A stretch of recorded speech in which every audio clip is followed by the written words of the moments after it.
You know, right. Nick Durst here with Joe Calabrese. And Joe, I know you are excited because as a fellow Italian-American, we have a former Italian-American Entertainer of the Year. You may have seen him in the Maserati going down the Columbus Day Parade in Morristown, New Jersey, or maybe you saw his band rocking out in Bellport, Long Island back in the day, the very talented guy. And I don't want to give anything away, Joe. I know you want to say some words about this guy before you bring him on. As far as I'm concerned, we have a semi-local Italian-American hero on our show, a guy who understands us really, really well. We got that distant cousin thing. We got the Staten Island, Long Island thing going on. We got somebody who's very, very popular here in the local New York market. He's the host or co-host of Boomer and Gio in the mornings on WFAN, and you can see the simulcast on CBS Sports Network. We're really, really excited to have him on. We're in the process of completing our tour of WFAN. We're almost done. So we would like to welcome on Mr. Gregg Giannotti. Welcome, Greg. How are you doing today? This fine. It's a really nice Saturday morning, actually, but what's going on? Oh, it's my pleasure, Nick and Joe. And I see that you've been chopping through everybody at Entercom New York. There's still some names you got to get to. I hope that I can live up to the standards of some of these other guys. I know Brandon Tierney was a home run. I know that Jerry Recco was also very, very good for you guys, but I'm hoping I can live up to that standard. So it's exciting to be here. It's 2021. Can't wait to get the show started again on January 4th. We're all back together. So it's a great day. What do you guys got for me? So Gio, we heard that one time somebody at WFN, they saw you like got a paper cut and you were just bleeding straight olive oil, like just pure Italian olive oil coming out. Now we're coming to the end of eating season here, which, as you have said, is from Halloween straight through New Year's Day. I think we've all packed on the pounds, especially considering we were quarantining beforehand. What's the goal here for everybody here with the 2021 is supposed to be the make yourself number one, but I don't know how we're gonna turn things around here after all this eating. Yeah, I mean it is tough. I mean, I am a fluctuator, and unfortunately everybody can see it on television on CBS Sports Network. It's great to be on TV. Don't get me wrong. I wouldn't want it any other way, but like I have different versions of myself. Like I'm like that squirrel that if you see in the summer looks really skinny and fit. And then when you see him getting ready for, packing the nuts in the trees, you just be fat as hell. So yeah, it's tough. I actually have said that eating season can go all the way through Super Bowl Sunday. I can't have it go all the way through Super Bowl Sunday. I think I probably gained 20 pounds from August till now. So I got to start going back. It's just what you do. I mean, the mindset is the toughest thing. It's like once you decide like, all right, enough is enough, whether it's getting on the scale or it's just the way that you feel. But for me, like I can't deny myself of those things, especially in the holidays, like summertime, then into fall, and then into the holidays. Like I have to eat and drink. Like if I didn't have those things, like I would be a less happy person. So to me, especially now we're all cooped up, for the good of the mental health, I'm going to eat and drink some stuff. But you're right, that does have to stop. But you guys don't look like you have any problems with that. I mean, freaking Nick's got to weigh 125 pounds for Christ's sake. I wish. Yeah, I'm right now. I'm tipping the scales at 157. Oh wow, Jesus Christ! That's like my left leg is 157 pounds. So good for you, Gio. I need your opinion here because Nick and I definitively have the answer for you, but we need confirmation. What is the best eating holiday of the year, and why is it Christmas Eve? Yeah, I mean, Christmas Eve is absolutely tremendous. I mean, the only thing about Christmas Eve that is tough is also, Christmas the next day, I'm eating as well. So it's like there are times that I stop myself on Christmas Eve because I know Christmas is also going to be a complete and utter eating disaster. So, I mean, Thanksgiving, I mean, I really do enjoy Thanksgiving. I don't know if you guys have had like this debate or whatever. I mean, I'm still a turkey guy. I'm still a stuffing guy. I'm still a pie guy. But as far as Italians go, I mean, Christmas Eve is it. I mean, it always will be. But I will say there have been times the last couple of years because I know that Christmas is also going to be a feast where I've said, I got to stop it right here because I also want to gorge myself tomorrow, where that doesn't normally happen on Thanksgiving. Yeah, and with Christmas, then you got New Year's right after it. So it's just 4 eating days in like 10 days. And speaking of New Year's, I'm spending New Year's Eve at my wife's uncle's house, and I told him, I said, we're having Gregg Giannotti on. He goes, you got to ask him this because I always try to call in, I never get through. He wants to know, where did the nickname Gio come from? Your last name's Giannotti. Shouldn't it be Gia? Yeah, I've heard a lot of that. So it's something that just happened in high school. So in high school and baseball, I give myself that name. People just started calling me Gio. And it was funny. Once I told my parents that back in high school, I was like, people call me Gio on the baseball and football team. My dad said that back in high school, his friends also had called him Gio. I don't know. Some people, Giannotti, people think it is. It's not. I sort of stuck. And it got to the point where, when we were coming up with the name of the show and trying to think, Boomer and what, Boomer and Greg sounded a little bit too much like Boomer and Craig, Giannotti and Boomer seemed a little cumbersome. So I was like, listen, everybody around here calls me Gio. Let's just do it that way. And if I have to explain it a little bit, I'll explain it. But yeah, it is confusing to people. The two G's and my first name is confusing to people. It's a weird one, but quite frankly, when you have a longer last name like that, and it's masculinized. That's a word as well.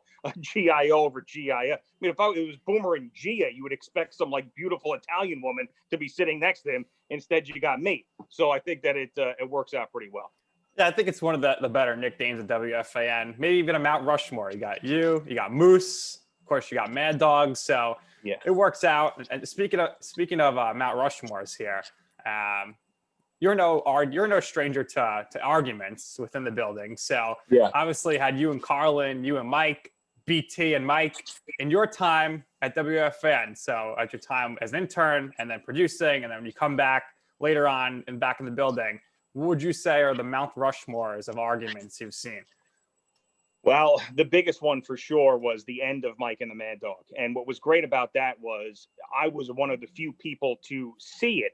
So the way that the schedule worked was, this is when I was producing for Joe and Evan in the midday. So the way the schedule worked, there was a stretch there where the only people in the newsroom were me and the update anchor, who was John Minko at the time. So Mike and Chris used to get in these epic arguments off the air. And it was only me and Minko that would see it in the newsroom. So I feel like I was privy to some of the great screaming matches between those guys of all time. So there was one time where Dog was just ripping Mike for not being up on the NBA or not watching as much as he used to.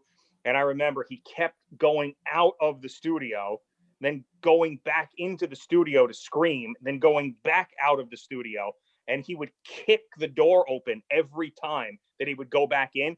So he came out, he'd be screaming at him, the door would shut, he would fill up a glass of water, he'd go back to the door, he'd kick the studio door open, then start screaming at him some more, then come out. And then Minko just sat there in silence. I sat there in silence. And then after that big blow up, they didn't speak off the air for 4 or 5 months. It had to have been. And one of my favorite things that I used to see was, it was funny to me, was Mike would leave during the breaks. He'd do whatever he would do. And then Dog would stay in the studio for the most part. And Mike would wait outside the studio door to see the on-air light go on before he went in. So to create no awkward off-the-air conversation, he would then come in after Dog started the segment. If you ever used to watch on Yes, you would always see Mike walking in late to the segments. And he was doing that intentionally because he didn't want to have any interaction with Dog off the air. But yet, still on the air, they were great together. The chemistry was still there. So that was a big one. There's the public ones that everybody knows, right?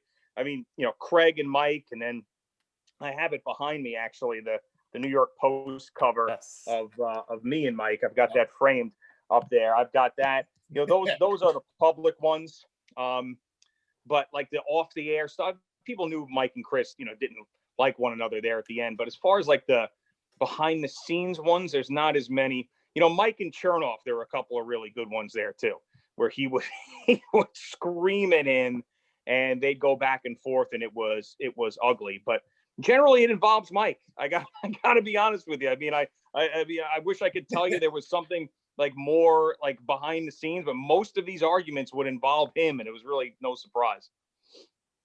Yeah, it seems like there's a rite of passage here where whoever comes into that building, they have to at least cross paths with Mike in a not so pleasant way before you ultimately earn his respect.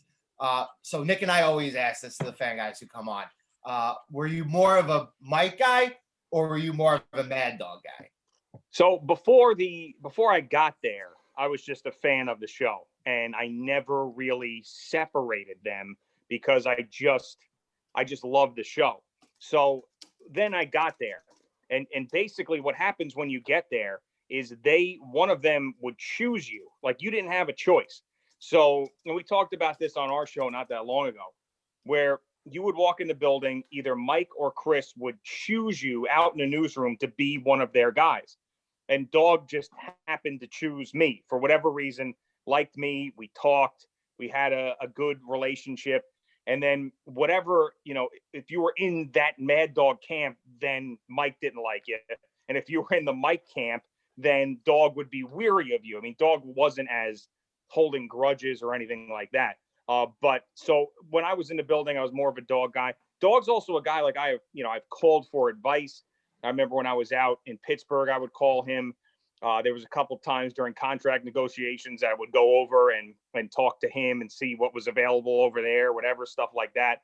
So, I mean, I'm a Dog guy. And then also, like, if you listen to Dog solo shows, I mean, his craft and the way that he does it, to me, is spectacular. I mean, his skill set is still to this day, he's as sharp as he's ever been. So I've always had a lot of respect for that. Yeah, and he could back up his talk. I love him on High Heat on LB Network. We had on Greg Amsinger, one of the faces of LB Network, and he said, one day Mad Dog was just talking so much crap about someone's fielding, so we put him out there on the field. We were hitting him line drives as hard as we can. He's barehanding balls, throwing them left and right. So if he's gonna take a dig at somebody, he's gonna back it up with the way he with his actions too. Sure, no, absolutely, and he's a guy that doesn't necessarily care about, how he looks doing certain things. He's not all that concerned about his image. He doesn't take himself too seriously. So those are other things that you gotta respect about the guy. No doubt about it. So you mentioned you started there as an intern in 2005. Eddie Scazzeri ran the internship program. I know firsthand as I was an intern as well. And then after that, like so many guys do, you're able to start working there part-time, cutting tape, and probably became a board operator. But in 2017 or 2007, you become full-time. And then 2008, I believe, you become the producer for Joe and Evan. How did that opportunity come about? Obviously, the show is just in its early stages then. And what was the process like to interview with Joe? And so, there wasn't actually, I didn't really have an interview with Joe and Evan at all. It was sort of just like they gave their blessing of the candidates, and then Spitz and Chernoff, Eric Spitz and Mark Chernoff, they decided. Now it came open because Ray Martell, who had produced Joe for years, he had just gotten married. He wasn't making enough money. I mean, as a producer of a sports talk show, especially at that time, I think my first job as a board op 4 to midnight Wednesday through Sunday was my first full-time job at FAN. That paid $26,000. And then I got promoted to do that midday job, and I think it was $31,000. So, you come to a point where it's like, okay, can I continue to do this? Ray had gotten married. He said, I kind of can't. He wanted to start a family. So he went to go work for his father-in-law's insurance agency, and I stepped up and was able to get there. And it was really important for me like that. Like I had worked with Steve Summers at night, and Steve allowed me to be on the air and do voices and do whatever I wanted to do. And that got me a little bit of attention with the decision makers over there. But what really changed everything was getting that midday job, because I was there during the hours that the important people were there. I was working with Joe and Evan. I saw Mike and Chris. I saw Spitz and Chernoff every single day. So instead of being a name on a schedule who they might have heard a clip of at night, I became a face and a body and a personality, and I was in front of them all the time. So, that job, and it was tough because any like those big shows, when you're producing those big shows, it's stressful as hell, but it was totally worth it.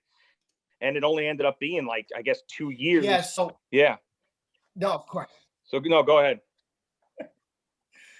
I wanted to chime in for a second because this ultimately wasn't always the path that you thought you were going to take. You had doubts about yourself.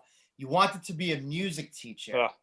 So I want to know, when you were younger, did you play any instruments? Do you have any talents? What, why did you want to become a music teacher? Well, And why did you feel like it was going to work for you at the beginning? I never wanted to be a music teacher, but I thought I was talented. I played the big upright bass and I played the guitar, but really the bass was my instrument. And it just sort of came naturally to me. I played orchestral music, with orchestras, and I played jazz music. And it was just one of these talents where it couldn't be ignored. So everybody was telling me, like, you can be one of these guys that's like really talented and plays in quartets and stuff, but you'll like never make any money and your life will be a mess and you'll be a guy who's just struggling his entire life and whatever. Like most of these great musicians are. It's unfortunate, but that's the way it goes. Or you could be a music teacher. And then if you're a teacher, then you'll have a job forever. You have the pension situation, the health insurance. So, go for that. So that's what everybody told me to do. And I was like, okay, fine. Like, that's what I'll do. And then I got up there, I went to Ithaca College, and it was horrendous. It was a terrible decision that I made. And I always tell the story, like when Mike and the Mad Dog got on TV, I think it was 2003, either 02 or 03 on Yes. And I started cutting all my music classes and watched them on TV every day. And I said, all right, I want to do that. Transferred back to Hofstra on Long Island, got the internship, and then it went from there. But yeah, it was just one of those things where everybody told me that that's what I needed to do. Like, they were like, you can't waste that talent. The people would kill to be able to play the bass like you played the bass. And I'm like, it's whatever. Like, and I didn't really enjoy it that much. So, and then so the best story about that was I put in it was the last semester up at Ithaca, and I hadn't made a decision yet on what I was going to do. So there's this thing called the jury where you play in front of all the head music teachers at Ithaca. And I said, I'm going to choose the hardest bass concerto there is. I'm going to put everything I have into it, and I'm going to see how this goes. And if it goes well, then I may stay and do music. If it doesn't, then I'm going to do something else. So I practiced my ass off 6 hours a day at a piano accompaniment. I was in the practice rooms going crazy. I get there, I get in front of the jury, I play the best I've ever played. There's, I don't know what you know about, music and bass and everything, but I have a bow and the strings the hair on the bow is going crazy. There's rosin flying everywhere. Like, I'm sweating my ass off. And I remember hitting that last note, and the piano accompaniment, dun, dun, dun, dun, dun. And I was like, this is fucking it. Like, I did it. Like I'm the man. So I remember the bass teacher walking up to me, and he knew I was a big baseball fan and where I was from and everything. So he's walking up to me. This was very rare that he would leave his seat during this jury performance and walk up to me. So I'm like, he's going to walk up to me. He's going to tell me, don't leave. You're the man. We need you here. Like, this is all the stuff he's going to say. So he gets up to the stage and he goes, my wife's a big Yankees fan, and I was wondering, do you have any connections for tickets to any Yankee games for this upcoming season? And I was like, oh, fuck this. I was like, I'm out of here. I was like, yeah, I'll look into it. I packed that bass up, and that was the end of it. I don't even think I barely played it since. Like, I played a couple of bluegrass gigs since then, which I like to do, which is another rare thing, but I haven't picked up a bow or played that bass since that moment. Wow. Wild times at Ithaca. Is that also where you got your famous Vikings tattoo? No, that was on Long Island. That's before I went to Ithaca. That was 18. I got it at Tattoo Lou's in Ronkonkoma when I was a senior in high school. Yeah, right after I graduated, I think. So yeah, it's just a bad idea. And I don't know what the hell. I forget it's there sometimes. I got to be honest with you. Like, in the wintertime, like, and I'm just always heavily clothed, I forget that it's there. It's a total embarrassment. I wish I could do something about it, but you can't. It's a tattoo. I mean, apparently the tattoo removal process is like 50 times more painful than actually getting the tattoo. So, well, Pete Davidson, who I went to high school with, is getting all his tattoos removed. So yeah, perhaps maybe you can chime in too. Oh my God! Like, how long is that going to take? I mean, that guy's covered. He's covered. Right? He's covered in tattoos. It's going to take years. Yeah.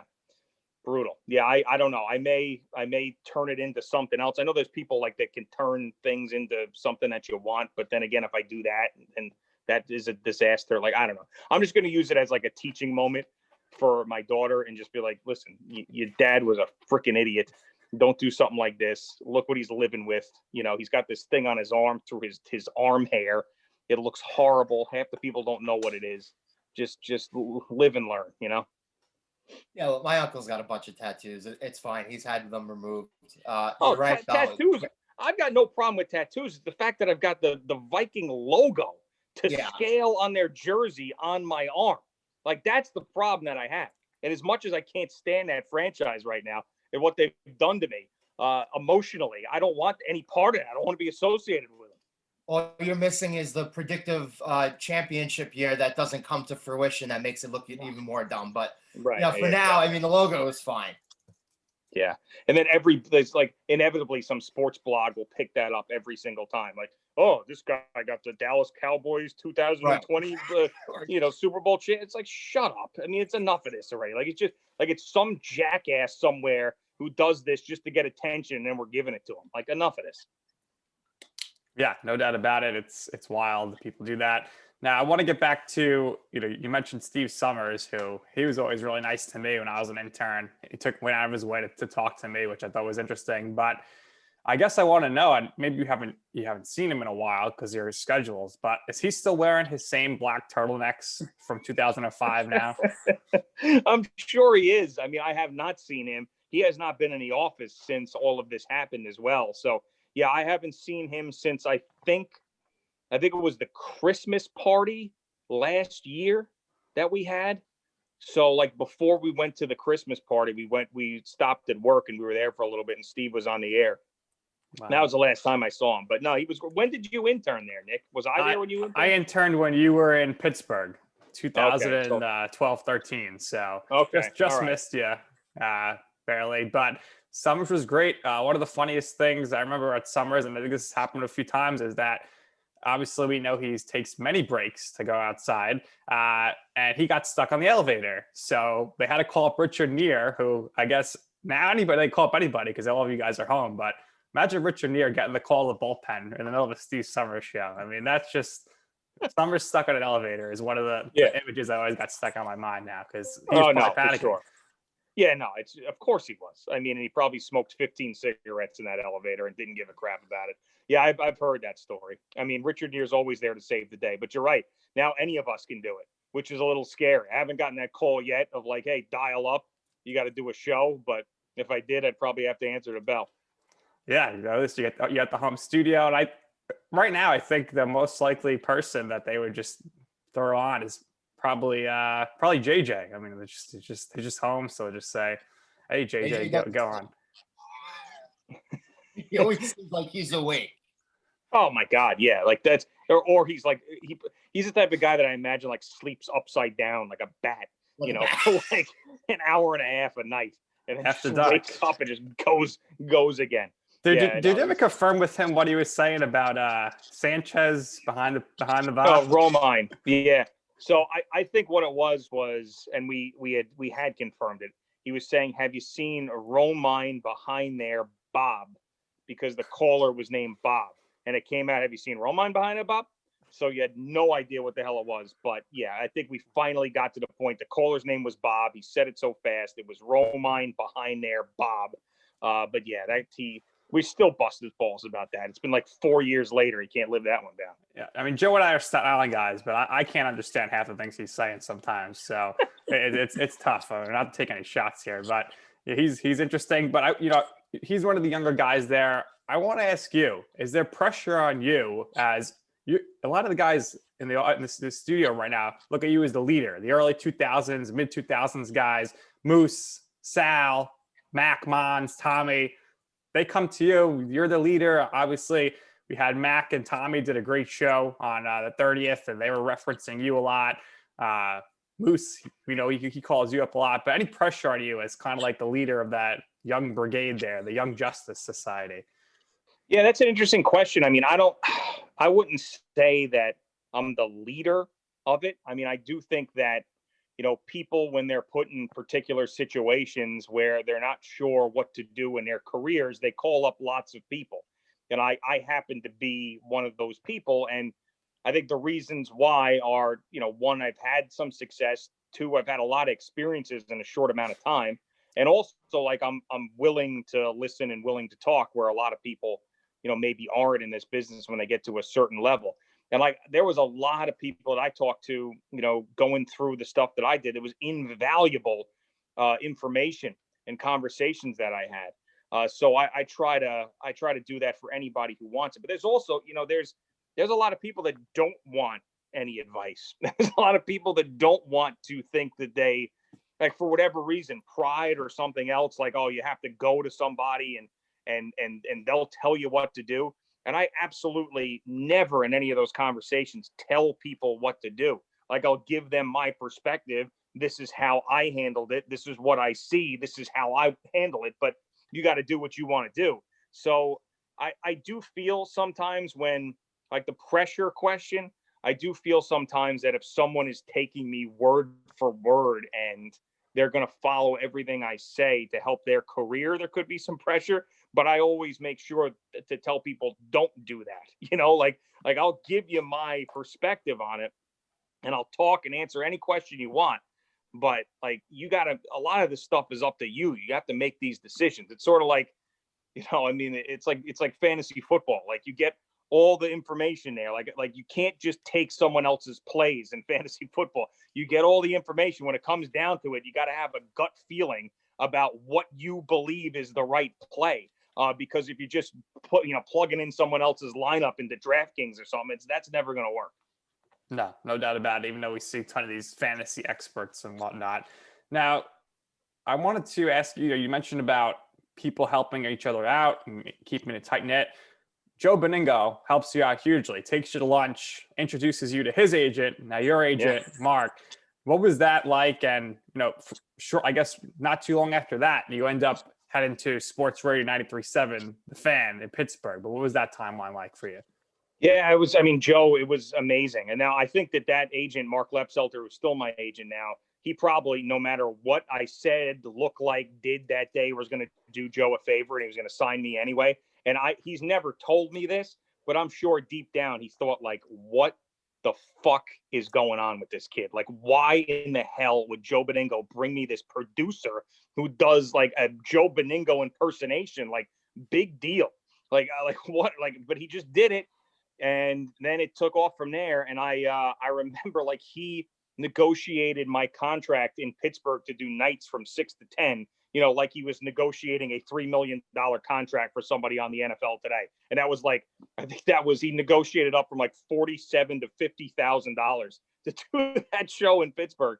And I remember the general manager in Pittsburgh going, like, I've never dealt with an agent with anybody before. Like, and now that I'm dealing with this guy 4 or 5 times a day to negotiate a contract for a guy to do nights on a station that just launched is crazy. But yeah, I remember thinking at that point, like, I got to capitalize on this opportunity. I'm fresh in his mind.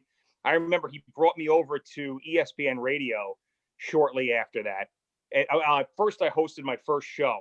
It was the day after Thanksgiving, 2008. And I remember doing a bit where I was screaming about the halftime show of the Lions game that day. I believe it was Jesse McCartney was the person they put out there. And it was me just basically saying, these poor people, they've gone through hell and back. They live in Detroit. It was right around the time where, the whole auto industry had collapsed too. I was like, these people are probably jobless, and you trot out some 16-year-old kid out there to give the halftime show entertainment. And I was like screaming at the top of my lungs. It was my first opportunity on the air. And I remember going over to ESPN Radio with that clip, and we played it for the then program director. His name was Aaron Spielberg, I think. And he just looked at me and was like, this is not the radio that we do over here. that was the end of that. Like, they had more cookie cutter type of stuff, whatever. They were more, sort of trying to appease the big bosses over there at ESPN. And then I said, okay, well, I guess I either have to tone it down or I have to find somebody that wants me to be myself. And ended up that CBS Radio at the time was happy with me being me. And sent me out to Pittsburgh, and that's how it worked out. I remember, I think they were in the Rex Ryan days.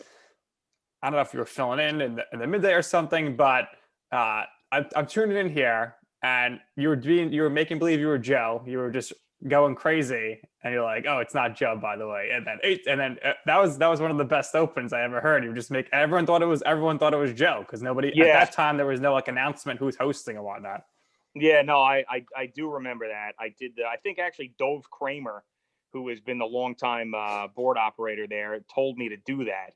And I was like, yeah, all right, I guess, like, I'll do it. And it ended up going over really, really well. I think that's the only good idea that Dove Kramer has ever had, as much as I like that guy. But he's not, he's very, very buttoned up. Buttoned up. He's got his white shirt on. He's eating cereal every day. Right. Yeah, exactly.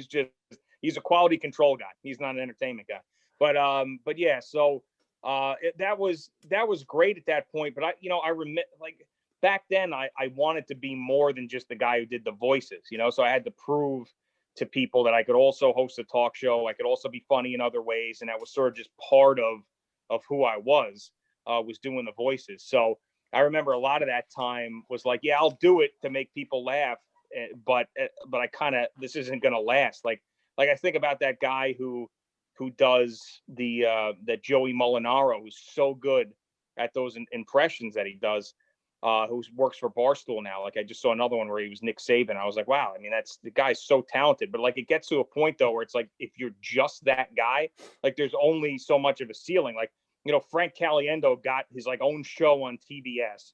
I remember they pumped the hell out of it that one baseball postseason. It did horribly, and that was the end of it. And now he's just basically on Twitter doing Morgan Freeman reads Christmas stories or something.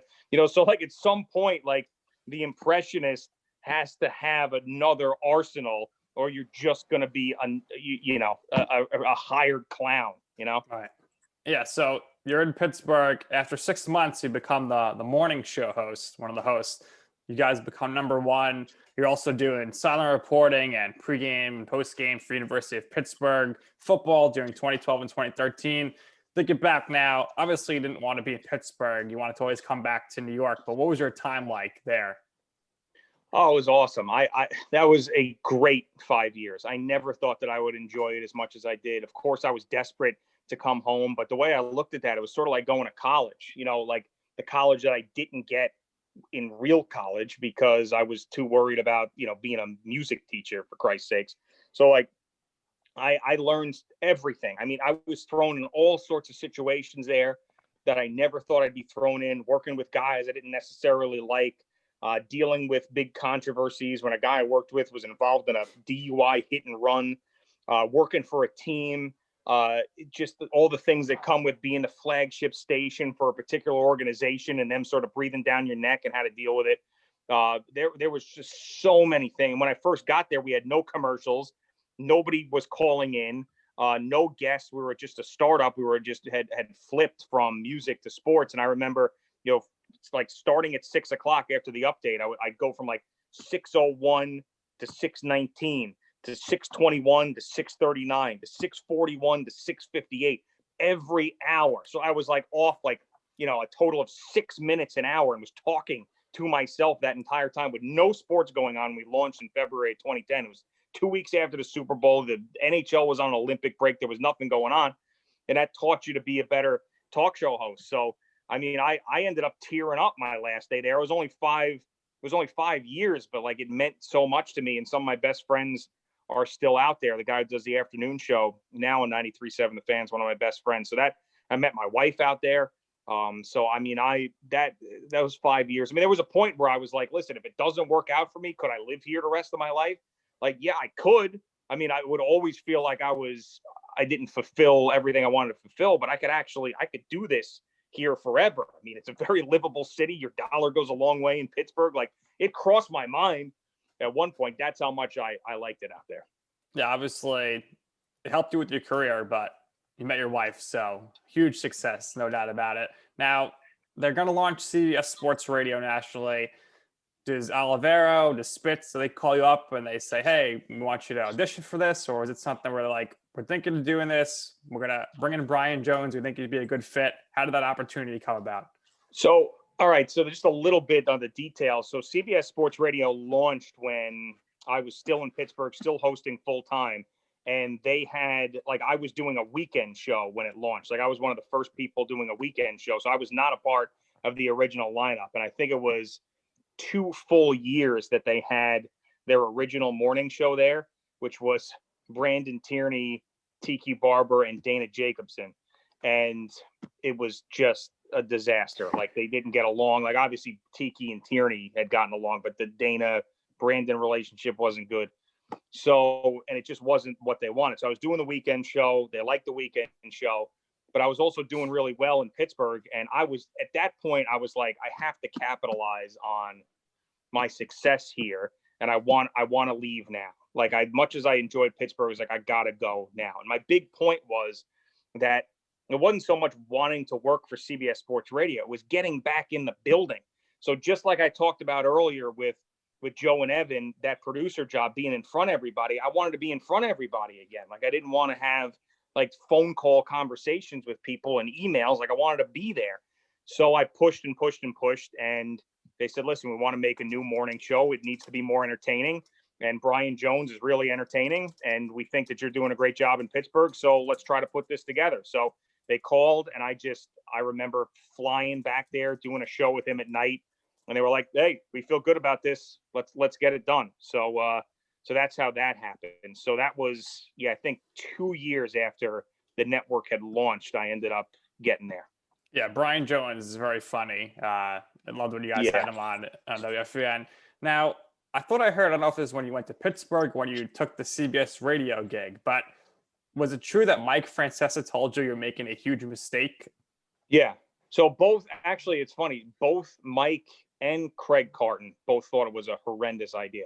So that's like the only thing that they had ever agreed on ever was apparently me coming back from Pittsburgh, because they had the mentality of like, if you're in a local market like that, you can get ratings, you can show your success, you can, you become a local star in that market. Where at CBS Sports Radio, they didn't look so much at ratings. Like, it was sort of just like there for ad dollars and clearance. And like, you really weren't going to get on in a lot of places if you did the morning show there, because people have local morning shows.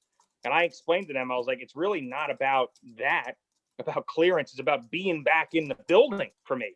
So it was actually so I remember Craig told me it in the newsroom when I came back there for pictures. I had to take pictures. I was in a suit and I was standing next to Eric Spitz, who was the PD who ran CBS Sports Radio at that time. And Craig said it was the worst mistake I ever made in my career. At Chris McMonigal's wedding, and Mike came up to me and he said, you ruined your career by going to the network. So, hey, looking back on it, I made the right decision. Clearly, because I always said, my line was, if something ever happens at WFAN, I want to be in the building when it happens, because if I'm not going to flying back and forth from Pittsburgh to try to do shows. I mean, it ended up working out exactly like that, because I was right there down the hall when something happened and they could put me in and try me out, and it ended up working out great. So I was really, really proud of that decision, because the way I saw it played out exactly the way that I imagined. You got the mic mush at the wedding. That's pretty funny. So we know the circumstances behind what happened with Craigie in the morning, and why you ultimately ended up 2017 rolls around. They announce you as Craig's replacement. You do your first show with Boomer in January of 2018. You guys have been going strong now for the better part of 3 years. So what was it like at the beginning, knowing that you were going to have to fill in Craig's shoes? Because those were very, very big shoes to fill. Being in that spot for 10 years and having as much success as he did, being the bombastic and very vibrant, loud type of personality that he is. That's kind of the way to also describe your personality. Naturally, when you replace him, you don't want to be a carbon copy replacement of the guy who preceded you. So in your head, what did you feel like you had to do differently in order to stand out in your own way? How is it working with Boomer? now we're going to get into the exciting part where we're going to have Boomer stories follow here. But I just wanted to get your mindset of replacing Craig, doing different things than him, standing out in your own way, etc. Yeah, so I think one of the things that helped me in a big way was that, I hadn't listened to their show, and this is no knock on them, but because I was on the air in the morning, the same time that they were on the air, I hadn't really listened to them from a day-to-day basis. So out in Pittsburgh, starting from 2010 until all the way I was in CBS Sports Radio, up until 2017, I was doing morning drive for a majority of their run. So what I had remembered from them was the hour or two that I would listen when I was producing Joe and Evan, where they were on before us. So it was sort of a strange thing, because I think that helped, because if I was a diehard listener to that show, then I feel like I would have handled things differently. So I just went in clean slate, whatever it is. And I honestly, I didn't think about what Craig did. And it wasn't so much intentionally. It was just sort of what's the point of that? The thing that I thought of more than anything is, how do I make it work with Boomer?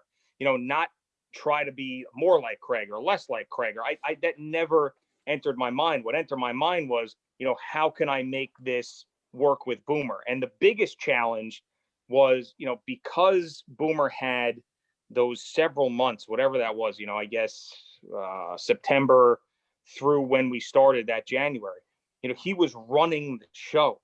And, with him and Jerry, he was taking all the calls. He was coming out of the breaks, and he turned into quarterback mode, where he was making all the calls, and you go here, you go there, you go, I'm going to save this thing.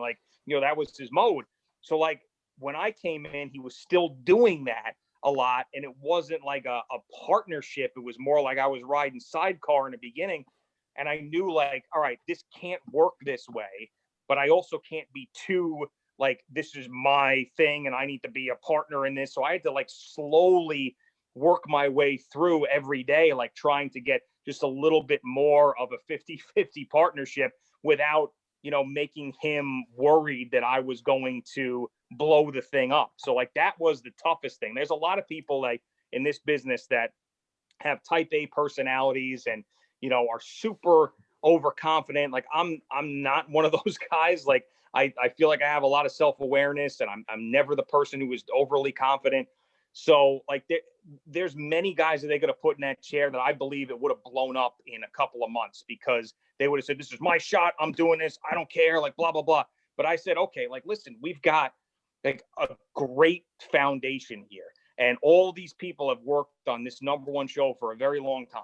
And what I want to do is I want to come in, I want to keep it rolling in that direction. And then eventually, there'll be things where it becomes also my thing. But right now it's not.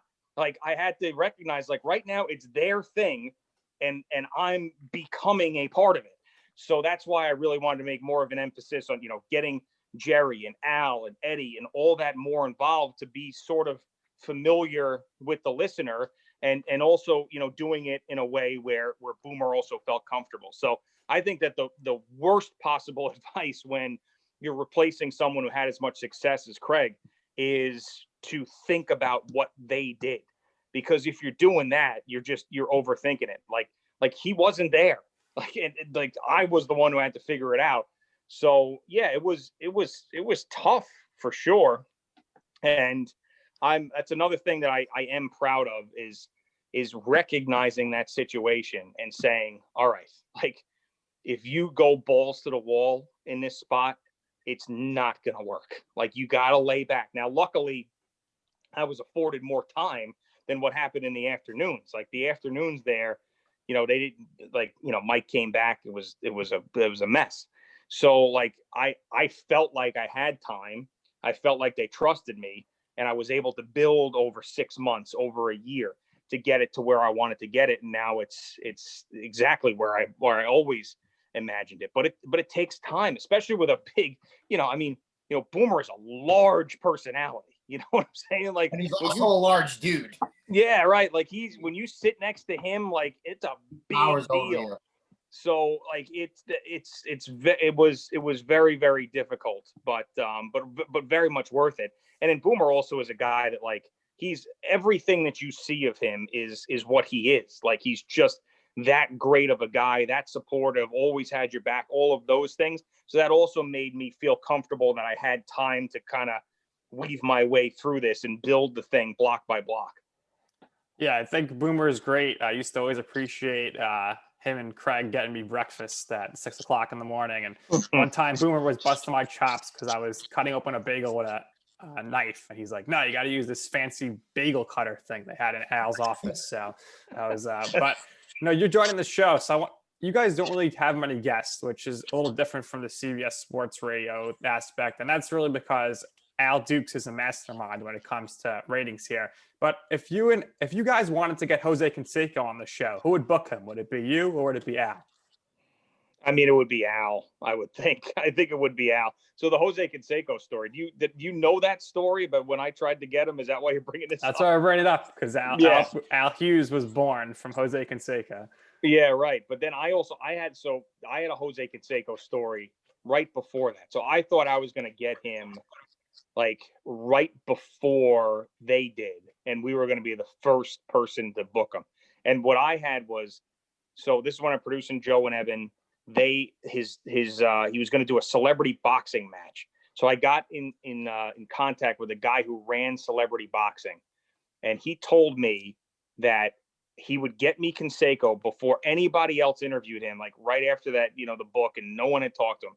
He'd get me Canseco first if we interviewed live on the air Michael Lohan, who was Lindsay Lohan's father.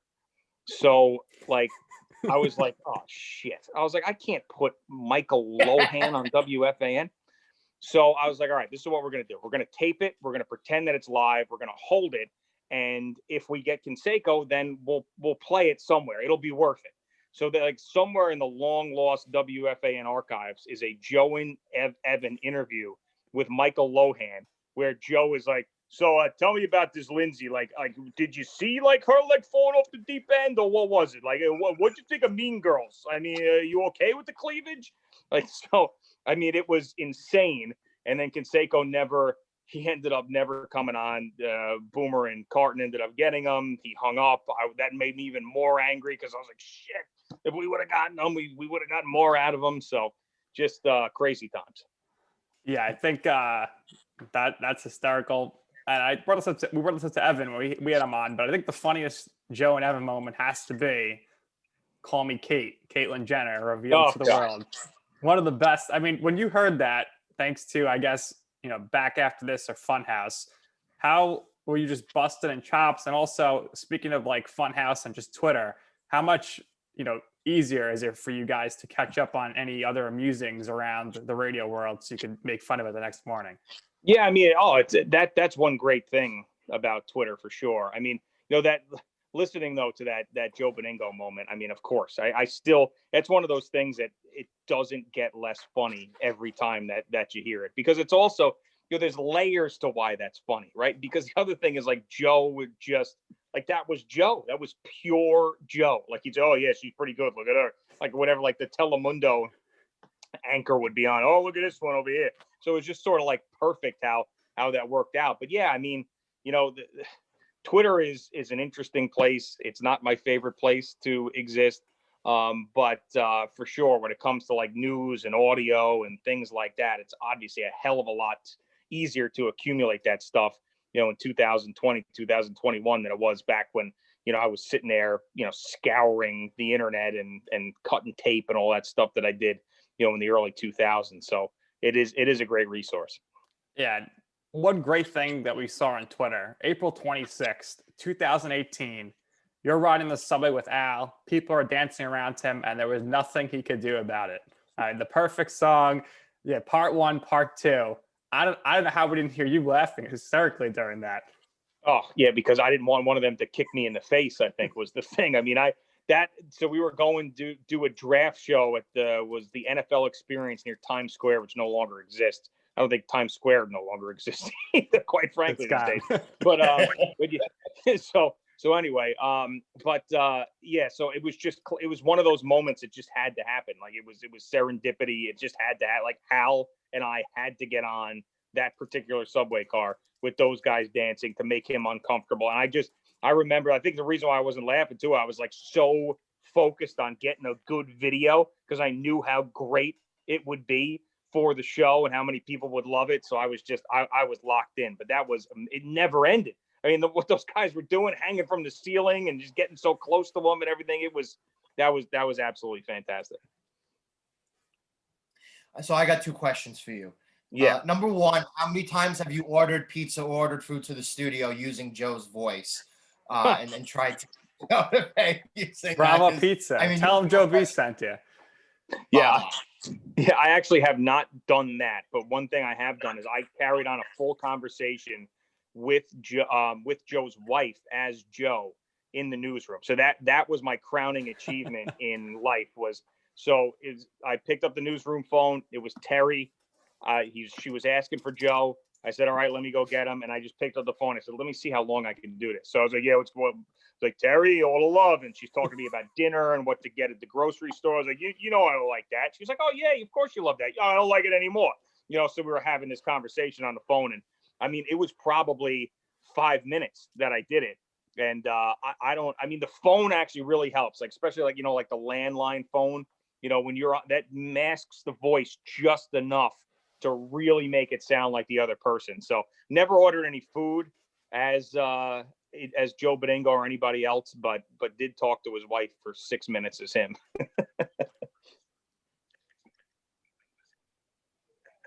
So outside of Joe's wife, who would you say your favorite type? Is a different type of quality or different type of favorite caller, or the idea of what constituted caller?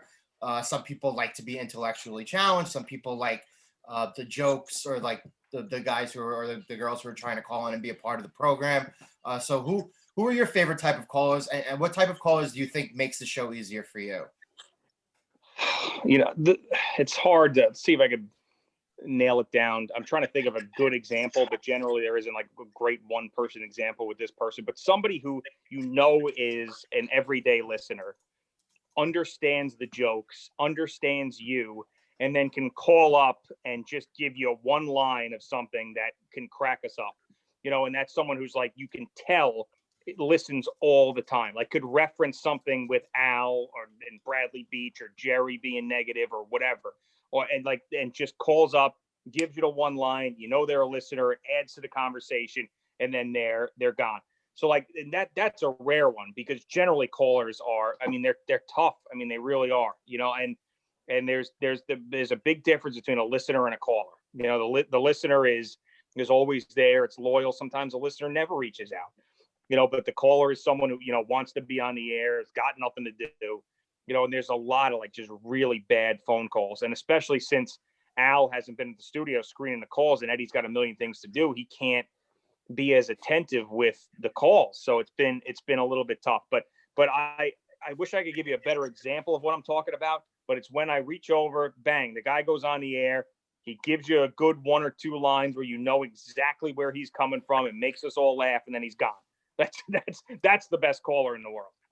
What is your least favorite type of caller? I hate when people call up and go, hey, Boomer, remember me? 1983, we were at Friendly's. I saw you eating a strawberry ice cream. Yes, that guy. And then also the one that has to give you the entire resume of them being a fan, so it validates their opinion more, or at least they think it does. Like, I've been a season ticket holder since 1963. I used to go to the Polo Grounds, like, I'm like, Jesus Christ. Like I saw Mickey Mantle play T-ball. Like, all right, fine. Like, it doesn't really matter. Like, what you've gone through in your life doesn't matter to the show right now. Very rarely does it. So yeah, but you're right. That one, Boomer, you remember me? You're the best, Boomer. Yeah, it was in the ATM vestibule in Little Neck. Like, oh shit. And then one day I just decided to go with that. Like, I think it might have been one of the days of like the quarantine days where nothing was going on. I was like, you know what? Let's just take every caller who's ever had an experience with Boomer and just rifle through them. And the funniest was some guy called. He said his friend was living in the woods outside of Rutgers somewhere, because I don't know why he was living in the woods. He was living in the woods. He came out of the woods, saw Boomer at a bar, beat him in an arm wrestle, and then went back to the woods. And I was like, that's all right. Nobody can top that one. Ever. I remember that one. That was a good one. you were known, and you still are known for doing amazing impersonations. Who are your favorite impersonations to do? You know what one is my favorite right now is a little bit of an obscure one. I mean, I always like doing Mike and Joe because that people really enjoy that. But my favorite to do right now is actually the Sean Marks when he's talking to Evan Roberts as a child. Like for whatever reason that cracks me up more than anything. Where we'll play a Sean Marks clip and then I'll just pretend like Sean Marks thinks that Evan is like a 10-year-old with a radio show. It'll say, "All right, little boy, I hope everything's okay with your mommy and daddy. We're going to get you a little T-shirt and a hat, and and you'll root on your knits. Hope you eat all your vegetables and drink your milk and build up those bones." So like for whatever reason, like that one, it's different, it's weird, it's strange, I know, but like I really, any opportunity I get to do the Sean Marks talking to Evan Roberts as if he's a child Nets fan is my favorite right now. Yeah, always great. No doubt about it. Now, obviously, the pandemic, you guys are working from home, and Boomer couldn't wait to get you back in the studio. But deep down inside, how great was it to be from home, extra sleep, no commute, go down into your studio here? What was that like for you? Well, with the weather being nice, the warm weather, it was tremendous. There's no two ways about it. Like it was great. The show didn't suffer at all, in my opinion. When I could get off the air at 10 o'clock and be able to do something outside, it was the greatest. And then of course the sleep, an extra 2 hours of sleep. There's no two ways. Anybody that would tell you differently in that particular situation is lying. But now, quite frankly, where the weather isn't great, even though today is a nice day, but generally the weather sucks and you're in your house all the time and the cases are back up and everything else. Like I look forward to now going to work. So like even like March and April when it first started, I was getting a little antsy then too. Like I wanted to go back to work. But the summer, I mean, June, July, August, September, I mean, even October when the weather was nice. I mean, it was great. Of course it was great. It was 7 months that I thought that I'd never have. But right now, quite frankly, I could not do it during these months. I could not do the show from home and be mentally healthy in January, February, March, and April again. It's impossible. I mean, everybody loves the extra time you get with your family. I've gotten so much of that I never thought that I had.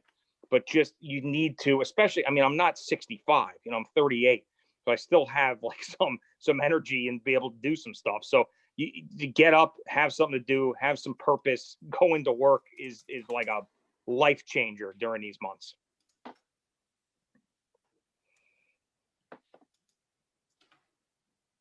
Yeah, I think it's great to be able to get the extra sleep, and I could definitely see what you're saying there as far as want to get the face-to-face communication though. Now, do you have any aspirations to maybe do some stand up or some sort of live shows and whatnot? Man, I thought about stand up many years ago. But then if you learn anything about like stand up, the greatest stand up comedians, like in their experiences, it sounds miserable. Like the amount of failure that you have to go through. And then like every single one of them seems tortured. So I don't know if I'd be any good at it. I do love the fact, like the times we do live shows and stuff, it's really exhilarating and it fires you up, and to see the fans there and everything, but they're fans of the show. That wouldn't be the same thing in a comedy situation. I mean, maybe once I'll try to do it along the way just to see, but like, and there's different, the other thing is too, like, I don't know if I could be like, in order for me to be really good at that, I'd have to be 100% honest about everything going on in my life. And I don't know if I want to take that risk.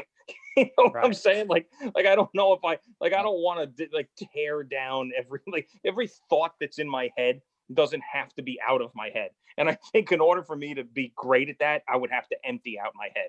And I'm not sure that I think that that's something that I'm willing to deal with at this stage of my career.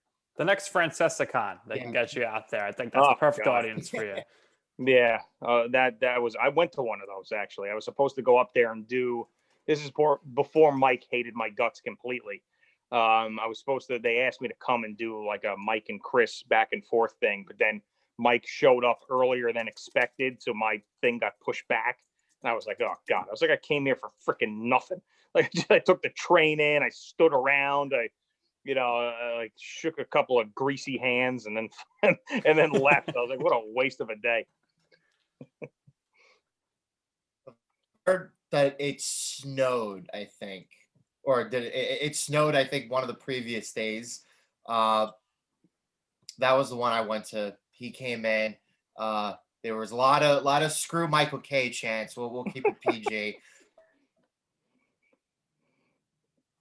Yeah, not a lot of people out there were fans of Michael K, unfortunately. Well, maybe fortunately. So, but good times, that's when the height of like the social media WFAN fandom took over. And, kind of just has carried on here. A lot of hardcore fans, no doubt about it. But Greg, we really appreciate you coming on here. We thank you so much for taking some time to speak with us. We enjoyed your stories and whatnot. And we always end our shows by giving our guests the last word. So the microphone is all yours, Greg. Let the listeners know what you want them to know. Well, hey, we've got a huge 2021 coming up on WFAN. I'm so happy that we've got the lineup set, and with us and Moose and Maggie and Carton and Roberts, I think Craig and Evan are doing a great job with their show, and I can't wait to see it take off in 2021. We're all getting along. We're all happy. It's a work environment that I've been craving for the last number of years. So I'm really, really proud to be a part of it. And I cannot wait to get back on the 4th and then have a huge year. And I really believe that we are. So it's an exciting time, and I appreciate you guys calling me up and having so much interest in me, the show, and the radio station. Yeah, no doubt about it. Hopefully we have some spring sports for you guys to talk about because it was rough, nothing to talk about. Hopefully there's baseball. I know you guys don't love remote shows, but we'd love to see you and Boomer from Citi Field getting ready for the soon-to-be world champion New York Mets. What about Bar A? Yeah, right. Or yes, to me, if we can get that kickoff the summer show happening, Memorial Day weekend, that would be absolutely tremendous. I mean, I don't know if that's possible, but that would be great. And I hope to see everybody there. Greg, if you got to go to Bar A, what are you leaving your house like 9 p.m. the day before? Well, no, yeah. I mean, it's basically we go like that headliner show. We go the day before and we stay the night because it's too far to do in the morning. So yeah, we stay in a hotel there and wherever the hell, New Jersey. I don't even know where it is. But yeah, it's totally worth it though. It is, because it's seeing. Like I happen to like remotes a little bit more than others, but and that Blue Point show was one of the great moments of my career. So I can't wait to have that atmosphere again. No doubt about it. We're looking forward to it. So that's going to do it here for this episode of You Know I'm Right. For our very special guest, Gregg Giannotti, and from my co-host, Joe Calabrese. This has been Nick Durst, and this has been You Know I'm Right.